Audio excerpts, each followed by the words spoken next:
Like what the? Be, pak na pak yung emoji ginawa niya, be. Kaya anong gagawin natin pag maganda yung emoji na gawa? If a follow back.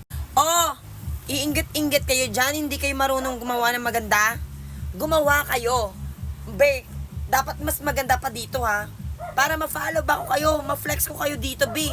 Tignan yung ginawa niya, di ba maganda? Bata na may hawak na barbell. Be, if a follow back na yan, be. At dahil dyan, be, na-follow back na nga kita, sa mga gustong pumasok sa ating group chat, mga be, mag-subscribe na kayo sa ating YouTube channel. Yung link ng YouTube channel ko nasa bio ko dito sa TikTok, be. Kasi doon ako bumabasa, guys. Kung sino lang yung nakapag-subscribe sa ating YouTube channel, siya lamang po ang ating ipa-follow back at ipapasok sa group chat para dumami yung followers. Yung link ng YouTube channel ko nasa bio ko dito sa TikTok. Click mo lang yung profile ko dito, may makikita kang link na nasa bio ko. Yun po yung link ng aking YouTube channel. Mag-subscribe ka lang doon.